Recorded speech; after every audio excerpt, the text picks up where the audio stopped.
Shalom, que Dios te bendiga muchísimo. Soy la evangelista del Señor Fausta Vivan Osa del Ministerio Evangélico de la Colombia de Wiesbaden, aquí en Alemania. Mi querido amigo, como sabes, hacemos meditaciones para la gloria de Dios y como te digo, hoy no podía faltar. Coge tu Biblia, vamos a seguir aquí hablando, meditando en este libro de Lucas, capítulo 18, que estamos aquí viendo varias historias de cómo el Señor nos está dando unas lecciones aquí impresionantes. Vamos a ir leyendo en la cobertura del Padre, del Hijo y del Espíritu Santo. También te invito a entrar a nuestro canal para ir a coger tu dosis, porque ahí hemos visto muchas cosas, estamos aprendiendo tanto. Hemos visto al fariseo y al publicano, hemos visto que Jesús decía que teníamos que ser como niños, ¿verdad? Porque el reino de los cielos era así, tal cual. Y ahora nos estuvo hablando de uno que vino corriendo a él para hacerle la pregunta de cómo él heredaría el reino de los cielos. Y el Señor nos dejó claro ahí que el reino de los cielos no se hereda, no es una herencia. Es algo que tenemos que como dice el apóstol Pablo, he corrido la buena batalla. Somos salvos por la gracia y luego tenemos que correr la carrera. Hoy vamos a ver, aleluya, vamos a ver otro tema que vamos a empezar hoy, si Dios mediante. Vamos a hablar, lo hemos llamado recibir mucho más. El Señor nos quiere hablar de recibir mucho más. Coge tu Biblia y vamos allá. Vamos a empezar desde el versículo 24. Y aquí estamos viendo que Jesús dice, vamos a leer. Recuerda, estamos en el libro de Lucas, capítulo 18, desde el 24 hasta el 30. Dice, al ver Jesús que se había entristecido mucho, dijo, cuán difícilmente entrarán en el reino de Dios los que tienen riquezas, ¿verdad? Cuán difícilmente. Vamos a ver aquí, porque yo creo que esto, según lo que he leído un poco en la explicación, esa es la mentalidad de los actuales también ahora. O sea, al final nos damos cuenta que las cosas se repiten. Vamos a ir a meditar este versículo bíblico. Y ahora, después de que Jesús dio esta respuesta, o sea, Jesús dijo esto, cuán difícilmente, mi querido amigo, esto produjo una conmoción entre sus discípulos. ¿Por qué? Porque los judíos de esa época, ellos creían que las riquezas, el ser rico significaba que tienes el favor de Dios. Y esto no es así. Vamos a leer el versículo 25. Y está escrito así. Porque es más fácil pasar un camello por el ojo de una aguja que entrar un rico en el reino de Dios. ¿Esta aguja qué es? El ojo de la aguja aquí se refiere a otra cosa. Y mi hijo ha ido a Google y lo ha encontrado allí. Te lo voy a leer tal cual. Mira, algunos eruditos dicen que el ojo de una aguja aquí que se refiere al ojo de la aguja. Eso es una apertura muy pequeña que hay en Jerusalén del tamaño de un hombre, que se abría por la noche cuando la puerta principal estaba cerrada.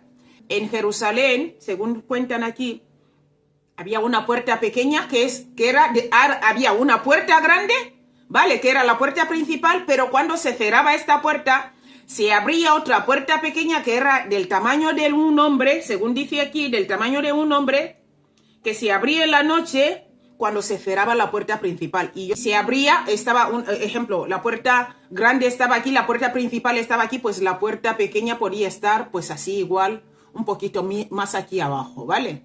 Y aquí no podían entrar los camellos.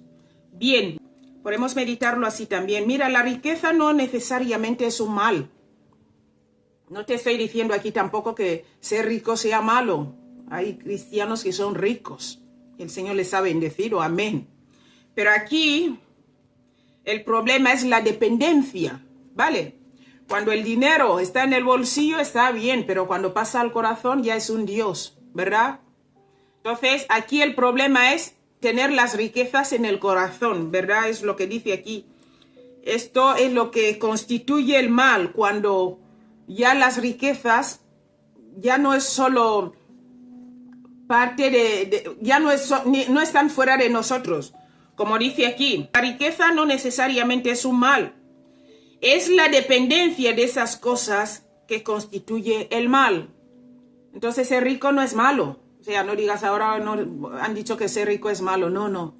Es la dependencia. Entonces tenemos que quitarnos de todo esto para poder entrar en el reino de los cielos. O sea, quitar la riqueza del corazón. Porque recuerda que el Señor viene a vivir en nosotros. Y si ya están las riquezas ahí, pues no, creo que no. Entonces, este versículo 25 queda claro, la primera parte que te he dicho. La segunda parte es que podemos también usarlo como literal, como la aguja, aunque no era esto, pero podemos usarlo literal, así tal cual también. Entonces, el problema aquí en realidad es la dependencia.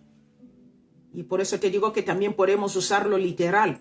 ¿Por qué? Porque si dependemos del dinero, no dependemos de Dios. Amén. Dios nos quiere al 100% para Él. Vamos a pasar al versículo 26.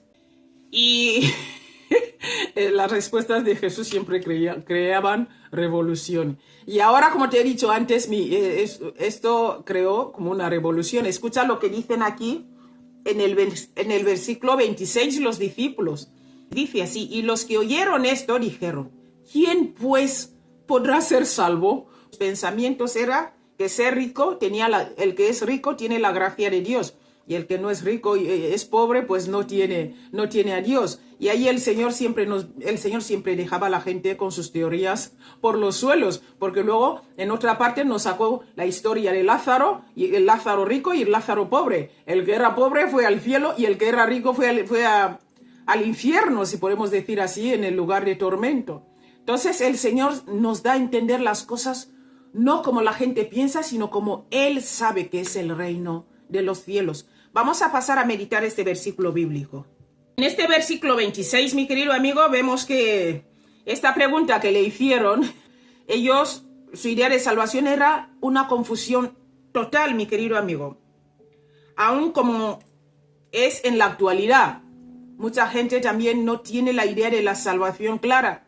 La gente anda confundida, tú le escuchas y hay gente que sigue viviendo en la ley, otros que viven en una supuesta gracia que sale de la voluntad de Dios. Entonces la gente también sigue viviendo en este sistema aquí, que están en una confusión total.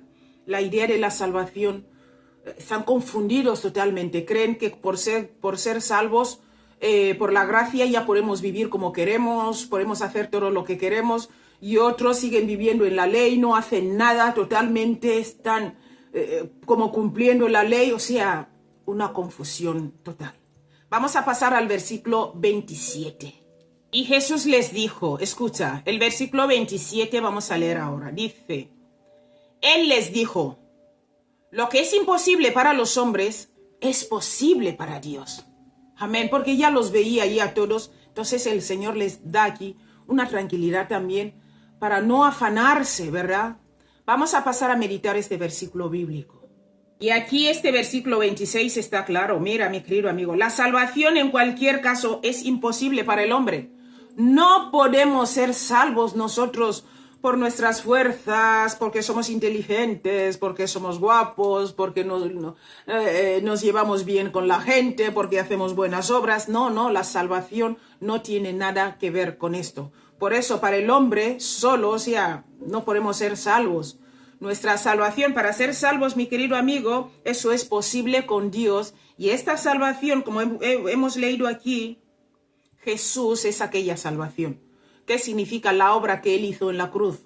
La obra que Jesús hizo en la cruz, esta obra ahí fuimos redimidos. Entonces, por eso tenemos que tener los ojos puestos en Cristo y en la obra que Él hizo en la cruz. Fuera de esto, es una pérdida de tiempo, créeme, mi querido amigo. Vamos a pasar al versículo 28. Vemos que aquí ya cada uno ya busca su salida. Ahora cada uno, y Pedro no se cortaba. Mira lo que dice aquí a Jesús, versículo 28. Entonces Pedro dijo, he aquí nosotros hemos dejado nuestras posesiones y te hemos seguido. Y ahora mismo nos dices esto. ¿Qué está pasando aquí, verdad? Vamos a pasar a meditar este versículo 28. Y según estamos viendo aquí, mi querido amigo, estamos viendo que esta declaración de Pedro, ¿vale? Parece indicar que al principio cuando cuando ellos se propusieron a seguir a Cristo, ellos pensaban que esto les iba a conducir a grandes riquezas terrenales. Como muchos, ¿verdad? Yo voy a Cristo y voy a ser rico y voy a tener... Por eso el evangelio de la prosperidad prospera tanto. ¿Por qué? Porque la gente tiene la idea de la salvación súper confundida. Mira, entonces, aquí cuando Jesús les dijo esto, ellos se dieron cuenta que malentendieron muchas cosas. Y ahora Pedro le dice, a ver, entonces no vamos a ser ricos aquí en la tierra, ¿o cómo pasa? ¿Qué pasa aquí? O sea, yo estoy viendo a Pedro y le estoy viendo ya, a ver, yo he abandonado todo, y ¿verdad? Entonces, entendí bien las cosas. Pedro está preguntando aquí. Vamos a pasar al versículo 29. Y en este versículo 29 vemos que, y él les dijo, de cierto os digo, que no hay nadie que haya dejado casa, o padres, o hermanos, o mujer, o hijos, por el reino de Dios, ¿me entiendes, mi querido amigo? Que no haya de recibir mucho más en este tiempo y en el siglo venidero la vida eterna.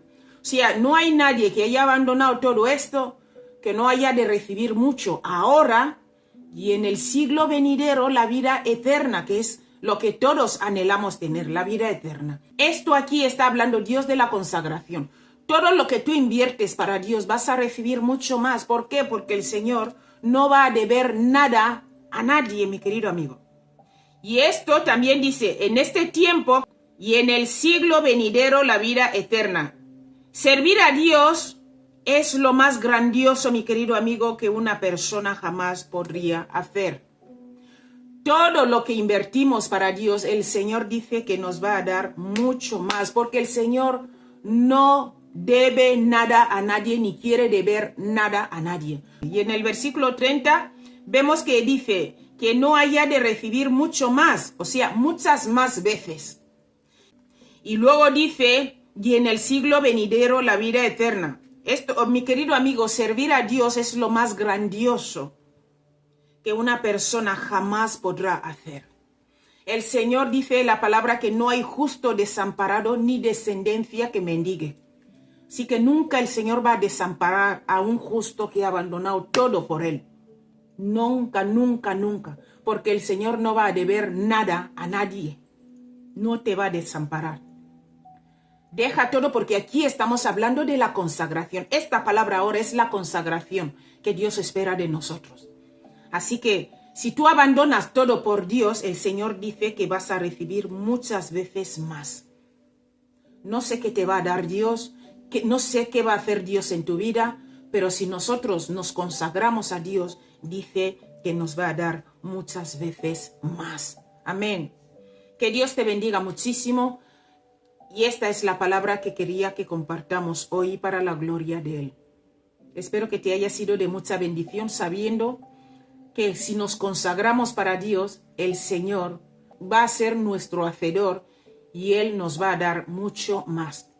No sé qué va a hacer, pero el Señor va a ocuparse de esto como un buen padre que se preocupa por sus hijos.